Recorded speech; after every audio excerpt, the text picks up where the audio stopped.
Урматтуу журналисттер, кымбаттуу мекендештерим,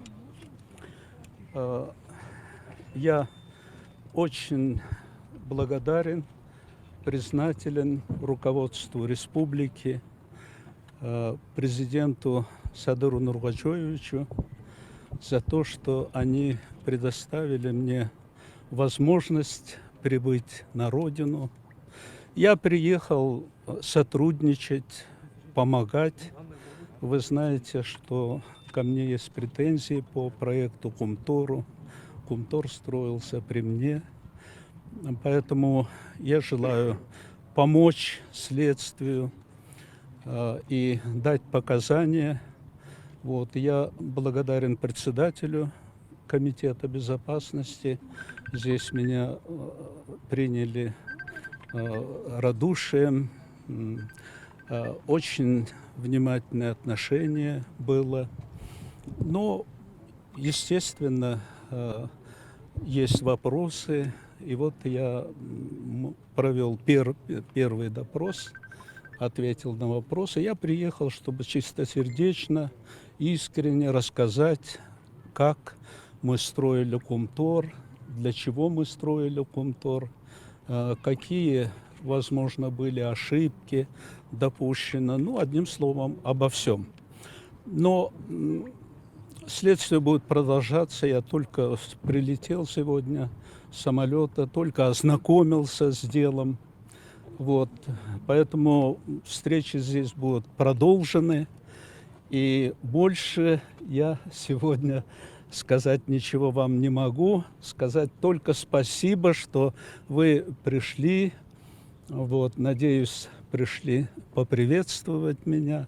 Я этому очень рад, очень рад. И счастлив, что сегодня мен бүгін өзімді абдан бақыттылуу сезіп тұрам, себебі 16 жылдан кейін бірінші жолу ата жұртқа, өзім мекеніме, елімізге келгеніме, ошондуктан мен республиканын жетекчилигине ыраазычылыгымды билдирем. Садыр Нургачевичке агышы ошу уруксат берип, ошон үчүн мен мына бүгүн республиканын алдында чоң маселелер турат, экономиканы көтөрөбүз деп зор аракет жасалып атат. Ушундай созидательный план есть у нового руководства. Поэтому я хочу этому поспособствовать, помочь в меру своих сил.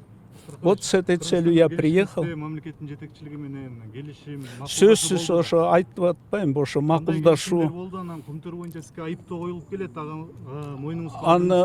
Анын баарын мен айтпадымбы, бүгүн биринчи гана жолугушуу болду. Анан дагы иштейбиз. Мен бир жумага келдим. Ошон үчүн себеби чоң суроолор бар да, ошондуктан ошо жуманын ичинде иштейбиз. Мага мына жерде Айбек деген жигит, юрист, өзү адвокат болуп иштеп берейин деди. Рахмат, чоң рахмат, адвокатым. Анан кийин мен жетише албай калсам, адвокатым сөзсүз сиздерге айтып берет. Президент Садыр Жапаров менен жолуктуңузбу? Жолуктум, жолугуп учураштым. Резиденцияда жолугуп учурашып, ыраазычылыгымды билдирдим, ушундай жол ачып бергениңизге деп. Анан мен ошо Кумтөр боюнча келишимди, кылмыштуу келишим деп атап жатпайбы? Сиз буга кошуласызбы? Эми мен ушул мындан ары Кумторго жооп бере албайм. Себеби мен айтпадымбы, дагы бир топ жолугушуулар болот. Бардык маселелер менен таанышып, анан жооп берип, анан баары иш бүткөндөн кийин, ошондон кийин гана айта алам. Рахмат. Качкындагы башка президенттердин келишине кандай качкындагы башка президент? Мен эч бир президенттерге эч кандай менин претензиям жок. Ар кимиси өзү чечет, эл менен, жетекчилик менен. Мен, дай бог, мне решить свои вопросы, поэтому я не комментирую, что будет с президентами другими. Азыр сапарыңыз кайка башталат? Азыр сапарым жок, мен айтпадымбы, биз бүгүн жаңы иш менен таанышып баштадык. Эртең келем дагы, бул жерден адистер менен жолугуп Кумтор боюнча маселелер боюнча жооп берем. Анан ошентип иштей баштайбыз. 16 жылда Бишкек кандай өзгөрттүр? Бишкек агай да чарчады. Бишкек ушул суроого эле жооп берейин, анан уруксат берсеңер, себеби мен эртең мененки самолетумун учуп келдим, анан ушундай Бишкек абдан өзгөрүптүр, жакшы шаар болуптур. Мындан ары дагы ушундай гүлдөгөн, кооз шаар болсун. Мага өзгөчө мына зеленый город наш сохранился. Зелень ошого. салыңыз тууралуу Жакшы дагы. Калгандар байланышабыз.